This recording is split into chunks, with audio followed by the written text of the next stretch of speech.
Ndabasuhuje cyane mwese bakunzi ba Rwanda Info, reka no tubagezeho n'amakuru ari kuvugwa mu burasirazuba bwa Kongo. Kuri iki cyumweru imirwano ikomeye yazindukiye mu duce twegereye centre ya Rubero. Imboni zacu ziri kutubwira ko imirwano ikomeye muri yabereye ahitwa Kipese hagati y'ingabo za M23 na FARDC. Kipese ni agace gasa n'akegereye cyane centre ya Rubero, abavuga ko intare za Sarambwe zakajije umurego zishaka kugera muri iyi centre ya Rubero. Andi makuru ari kuvugwa kandi mu burasirazuba bwa Kongo nuko M23 yanafashe akandi gace nako kari gusatira cyane umujyi wa Rubero. Nyuma yaho rero ingabo za Kongo cyangwa se nyuma yaho rero leta ya Kongo itemeye ibiganiro na M23 ikomeje gufata ibice bitandukanye kuko n'ubu ngubu perezida wa Kongo Kinshasa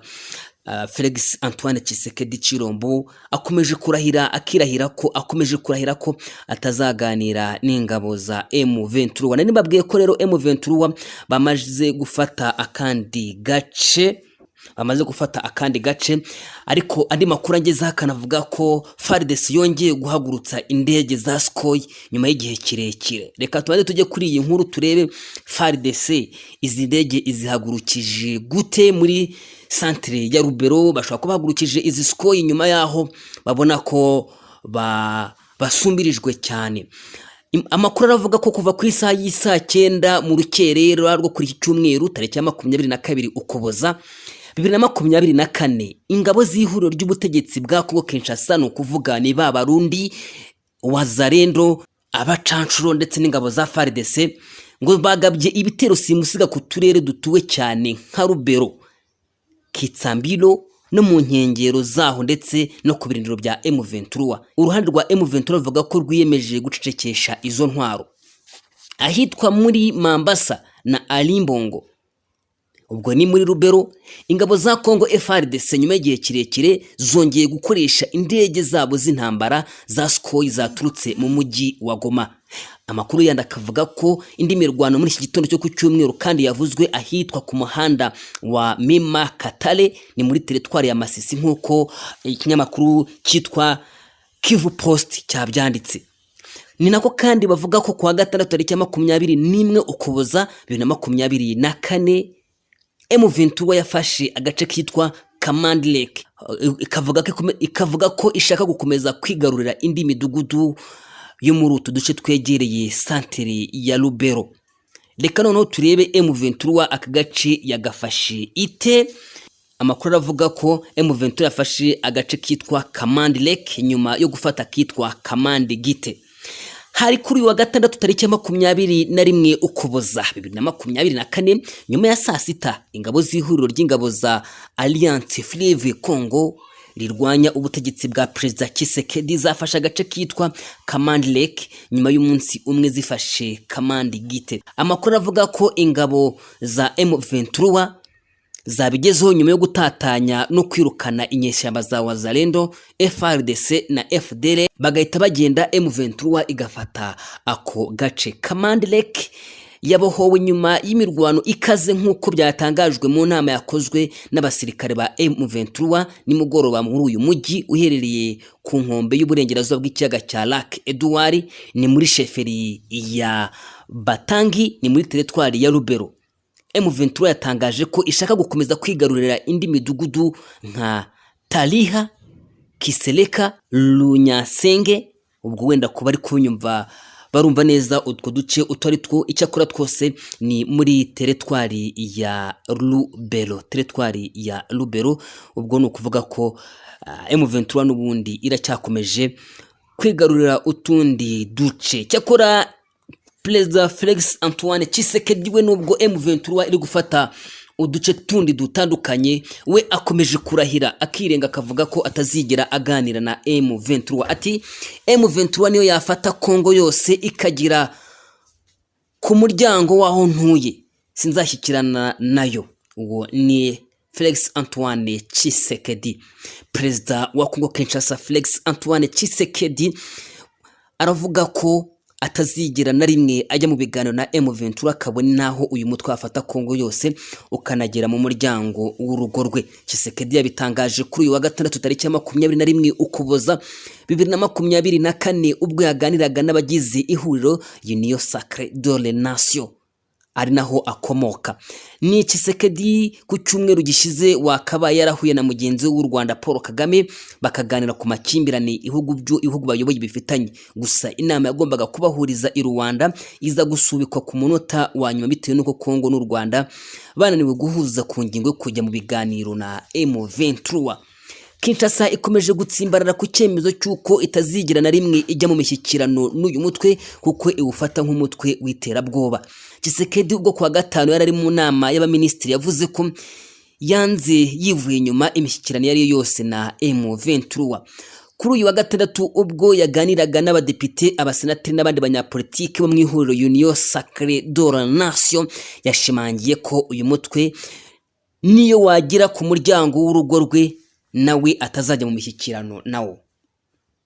Yagize ati ntabwo nzunamira ubutegetsi bw'ibiboko bitunzwe gusa n'amaraso y'abanyekongo ndetse no gusahura umutungo kamere wacu.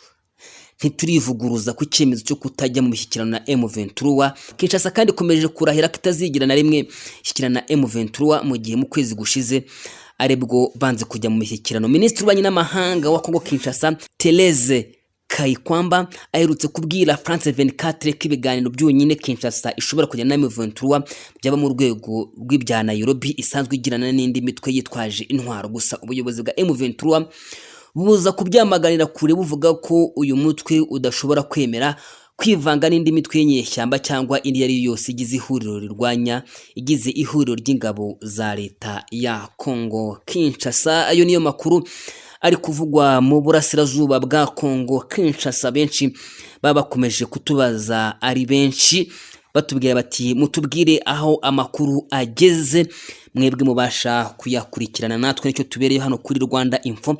Tuzajya tubagezaho nandi makuru avugwa cyane cyane mu burasirazuba bwa Kongo Kinshasa. Cyakora andi makuru ahavugwa nuko M23 yateze iminsi uwitwa General Masunzu washinzwe FARDC mu bice irwaniramo. Umutwe wa M23 wateze iminsi Lieutenant General Masunzu Pacifique wagizwe umuyobozi w'ingabo za Kongo Kinshasa mu bice urwaniramo umuteguza gutuma abamuhaye akazi bamwikiza. Ku wa kane tariki ya 29 Ukuboza 2024 birumvikana nibwo General Masunzu yahawe ziriya nshingano nshya na Perezida Felix Antoine Tshisekedi Chilombo wakoze impinduka zikomeye mu buyobozi bukuru bw'ingabo za Kongo. Ni impinduka zasize uyu generali wo mu bwoko bw'abanyamurenge ahawe inshingano zo kuba umuyobozi wa zone ya gatatu y'ingabo za FARDC. Ibisobanuye ko azajya ayobora ingabo zo mu ntara Kivu y'Amajyaruguru, Kivu y'Amajyepfo, Maniema, Ituri, Chopo. Abashyigikiye leta ya Kongo mu ntambara ingabo zayo zirwanamo na M23 babona ko kuba Perezida Tshisekedi yarahaye General Masunzu kuyobora ingabo za Kongo muri ziriya ntara yatsinze icy'umutwe, ndetse ko uyu general ashobora kumufasha kwivuna M23 imaze igihe yaramuzonze. Impamvu nuko uyu mujenerali w'inyenyeri 3 asanzwe aziranye cyane n'abayoboye M23 babanye igihe kinini, akabazi neza uduce uyu mutwe urwaniramo ku buryo biri muzamufasha kuwutsinda. M23 biciye muri Benjamin Mbonima usanzwe ari umunyamabanga nshingwabikorwa wa M23 avuga ko kuba Lieutenant General Masunzu Pacifique yarashinzwe guhangana nayo bimutegurira kujya ikuzimu ngo kuko atazigira ahagarika umuvuduko wayo. Mbonima yanditse ku rubuga rwa X, no kuvuga yahoze ari Twitter, ati ari kumanuka agikuzimu n'uwanyuma ukomoka mu badakunzwe ugiye kwikizwa na FARDC. Nyuma yo kumuha izi nshingano inzira yo kubigeraho kumwikiza irafunguye, hanyuma akajugunywa aho nta uzigera amwibuka. Mbonima yunzemo ati impamvu nuko atazigera ashobora kugabanya umuvuduko wo kwigarurira uduce M23 iriho. Abongereza baravuga bati tegereza uzabibona. Lieutenant General Masunzu wigeze kuba mu ngabo za RPA zabohoye u Rwanda mbere yo kugirwa umuyobozi wa zone ya gatatu yari asanzwe ari ya kabiri.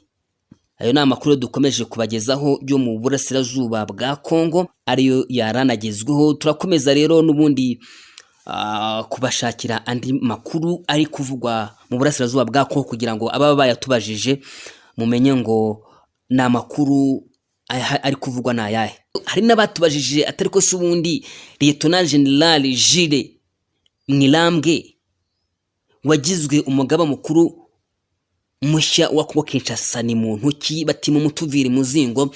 Nawe reka ayo makuru tuyabahe. Yitwa Banza Mwilambwe Jules, umusirikare watojwe kurashisha imbunda nini zirasa kure, wahoze ari umusirikare mukuru muri regima ya 13 y'ingabo zikoresha ibifaru mu ngabo zishinzwe kurinda umukuru w'igihugu.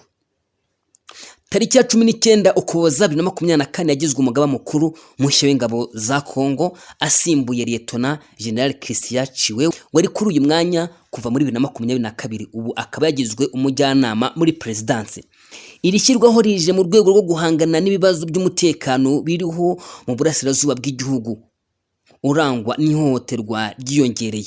Mu mezi 3 gusa MONUSCO yabaruye ibibazo by'umutekano bigera kuri 314 mu ntara za Ituri, Kivu y'Amajyaruguru, bituma abasivile bagera kuri 304 barimo abagore 53 n'abana 32 n'abandi 132 bakomereka. Inyeshyamba z'umutwe wa IDF nizo mu mutwe wa Codeco zavuzwe kenshi mu bagize uruhare runini muri iri hohoterwa. Mbere yo kuzamurwa mu ntera, Banza Mwilambwe Jules yagizwe Lieutenant General mu Kwakira 2023.